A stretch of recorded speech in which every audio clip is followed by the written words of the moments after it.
Las Fuerzas Armadas deben dedicarse a su tarea y probablemente si hubiera que reforzar las guarniciones de la zona norte del país y sus patrullajes y sus ejercicios es correcto. Tratar de que las Fuerzas Armadas hagan de fuerzas policiales no es apto profesionalmente, no tienen, digamos, el armamento ni el entrenamiento para eso. Bueno, pensar que Ricardo López Murphy, que es quien habla, es uno de los padres del liberalismo extremo en la Argentina. Es más, hasta antes de disputar espacio de la ultraderecha, López Murphy tenía algún grado de simpatía con Milei y Milei lo reconocía como incluso más coherente en su manera de manejar la economía que Domingo Cavallo.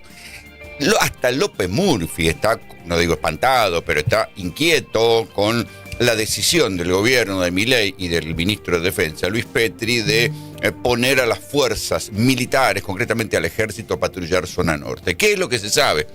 Que el ejército, por primera vez, desde que volvió la democracia, va a intervenir en tareas de lo que se llama seguridad interior. ¿Cuál es el argumento que van a utilizar? Que si encuentran a alguien cometiendo un delito en flagrancia en las fronteras, van a poder intervenir. Delito en frontera, en flagrancia, ¿qué puede ser? Una infracción migratoria, ponele. Contrabando, sí, más o menos, pero lo que están pensando es meter claramente a las Fuerzas Armadas en un experimento piloto en esa zona en la lucha contra el narcotráfico, algo que venía pidiendo de hace tiempo Estados Unidos. Y ahí es donde hay que mirar este tipo de movidas que van siendo de a poquito, como una especie de principio de ensayo y error, a ver si pasa, para acordar y meter a las Fuerzas Armadas en la lucha contra el narcotráfico. Es verdad que las Fuerzas Armadas hoy por hoy en la Argentina, un país pacífico, no tienen mucho que hacer. Digamos, no tenemos plata para ir a pelear contra los ingleses en Malvinas, no es una hipótesis de conflicto, la sociedad no se la bancaría. Las Fuerzas Armadas ni siquiera son las que se encargan de vigilar el mar argentino, porque lo vigila la prefectura. Entonces no se entiende bien para qué sirven las Fuerzas Armadas en la Argentina, que tienen más o menos, tendrán unos 35.000 hombres, 22.000 ejércitos y un poco más fuerza aérea y marina. Los aviones están en un estado calamitoso. La Argentina forma excelente piloto de combate que después terminan trabajando en fuerzas aéreas privadas. Entonces no se entiende bien para qué sirven las Fuerzas Armadas, pero ahí empieza a haber algo claro. Podrían claramente estar en las fronteras. El problema es que las fronteras argentinas están sobre todo vinculadas al narcotráfico, y ahí es donde viene la preocupación de gente como López Murphy o otros ministros de defensa como Jaun Arena, que dicen: muchachos, ojo con esto de habilitarle las fronteras a los militares, porque cuando vos habilitas las fronteras a los militares, también habilitas la posibilidad de que a militares mal pagos vengan los narcos y los contraten. Argentina necesita desesperadamente dólares. Para tener dólares necesitas exportar. Y para exportar tenés que tener las rutas nacionales en condiciones, tenés que tener los puertos de aguas profundas en condiciones. Y la verdad que se están subejecutando partidas por las cuales se cobra impuestos. Las rutas nacionales están hechas un desastre. En el caso de mi provincia ya es una cuestión de las más preocupantes, no solamente por un tema productivo, turístico, sino también de seguridad. Bueno, lo tiene Ignacio Torres, es el gobernador de Chubut, el mismo a quien en el inicio de su gestión, acuérdense, Milei lo trataba poco menos que de subnormal, lo insultó, lo trató de idiota. Torres llegó en un momento dado a amenazar con frenar los embarques de petróleo.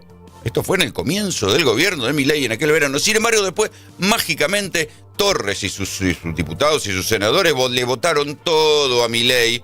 Y ahora descubren al final del año y medio de gobierno que no viene nada, no viene ni siquiera el mantenimiento de las rutas.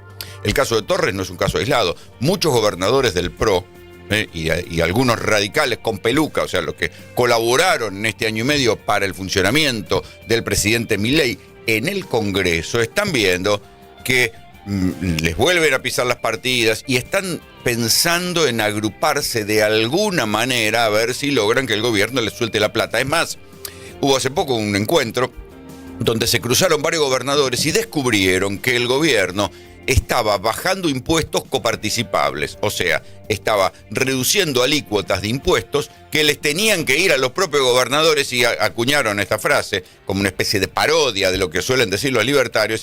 Sí, estás bajando impuestos con la mía, o sea, con la plata que tenía que ir a las provincias. ¿Cuál es el riesgo al final del camino para los gobernadores? Que los gobernadores empiezan a decir, che, no sea cosa que nos cortan la plata, nos sigue cortando la plata, nos sigue cortando la plata. Y en las provincias la gente no identifica que el ajuste es culpa de Milei, identifica que lo que pasa es culpa de los gobernadores. Entonces, si los hospitales de la provincia funcionan mal, es culpa de los gobernadores. Si no le pueden pagar el sueldo a los empleados estatales de cada provincia, es culpa de los gobernadores. Les cortaron la plata arriba, pero los que pagan son ellos. Eso ya pasó en los 90, cuando varias gobernaciones volaron por el aire, cuando Cavallo y Menem les cerraron la canilla de plata. Por eso algunos gobernadores, incluso los más dialoguistas, incluso los que les votaron todo a lo largo del año, empiezan a decir, che, macho, están bajando impuestos y haciendo proselitismo con algunos sectores con la nuestra. Yo creo que hay cosas que están bien y cosas que hay que mejorar, ¿no? Creo que hay que mejorar las relaciones con los gobernadores, aunque yo tengo una muy buena relación con Guillermo Franco y Luis Caputo. Creo que el presidente, yo lo invité a Catamarca, creo que tiene que salir y visitar las provincias. También es bueno la presencia en cada territorio, ¿no? Tengo un buen diálogo con algunos, con otros tengo mis diferencias. Supongamos, Sturzenegger planteó anular todos los impuestos provinciales y bueno, él no tiene en cuenta que la seguridad, la educación, la salud, el poder judicial, todo lo hacen las provincias. Inclusive yo le dije al ministro Caputo que hay que ver qué vamos a hacer con las rutas nacionales. Y ahí lo tienen a Raúl Jalil del otro lado. Es o era un gobernador del justicialismo, que fue el primero que pegó el brinco y se puso del otro lado. Sin embargo, Catamarca, que es una provincia que va camino de ser como San Juan, una provincia autosustentable por la minería, participa del boom del litio, del cobre, y empiezan a tener el mismo problema. Por más que tengan litio y cobre, eso no les garantiza que puedan ser sustentables. Necesitan de la coparticipación y ven que de a poco el gobierno les empieza a meter la mano en los fondos coparticipables. No solamente en los fideicomisos y en plata extra que había circulando antes, que fueron lo primero que Milei cortó. Les empieza a meter la mano en el bolsillo en los fondos coparticipables. No en los ATN, no en las cosas que el gobierno daba discrecionalmente. No, en los que le corresponde por ley. Entonces, fíjense que tanto Nacho Torre de Chubut como Raúl Jalil de Catamarca, uno del PRO, otro del justicialismo, empiezan a reclamar por las dos cosas, por el recorte de fondos y por el estado de las rutas nacionales. Es muy difícil lograr una integración vertical completa de todo nuestro gas y nosotros lo vamos a buscar, y aparte el gas de Vaca Muerta va a necesitar, cuando esté todo el proyecto, los 3 fases, va a necesitar un par de empresas como Mega que le quiten los líquidos, y esos líquidos después que va a generar la quinta ola de la petroquímica. Vaca Muerta va a acelerar la posibilidad de mayor crecimiento de la petroquímica de Argentina.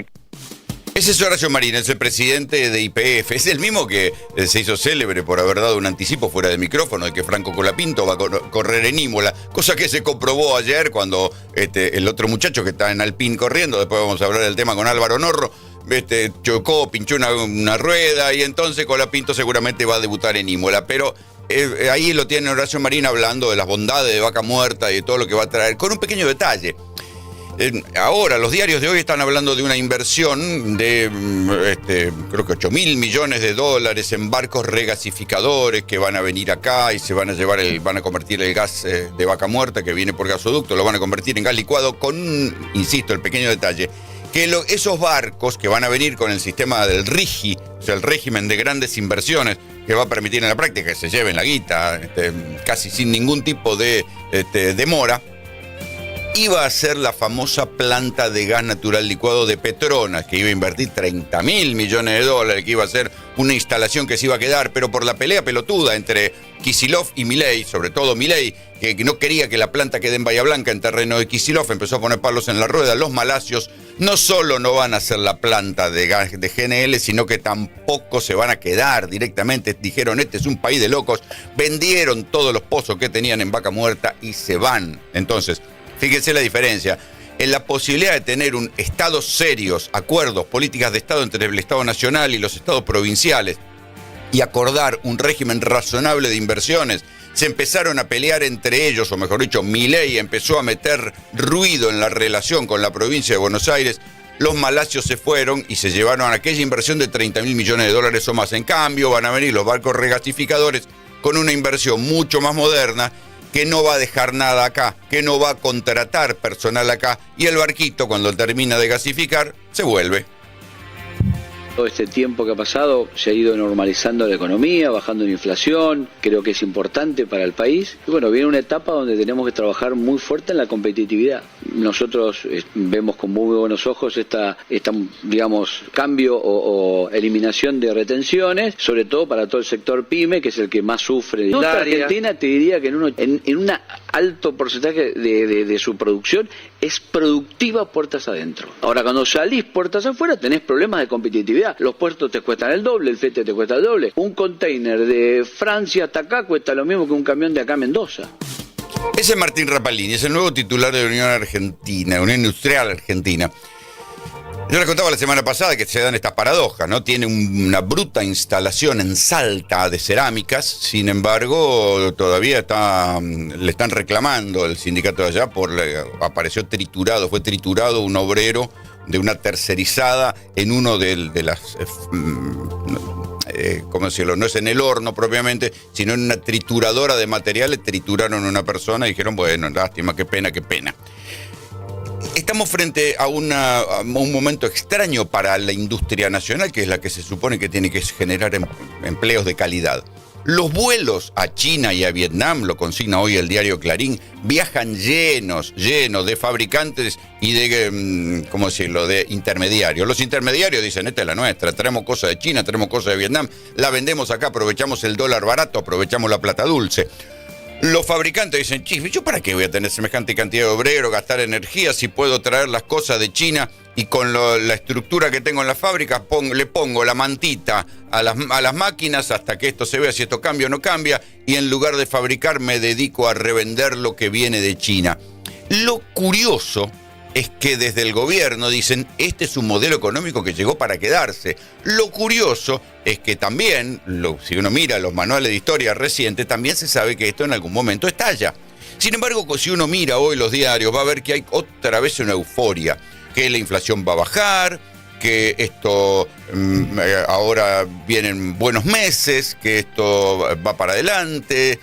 Sí, pero si ya vimos que esto es pan para hoy, hambre para mañana, si ya vimos que endeudarse de esta manera en algún momento se garpa, si en algún momento hay que pagar la fiesta, ¿por qué tanta euforia?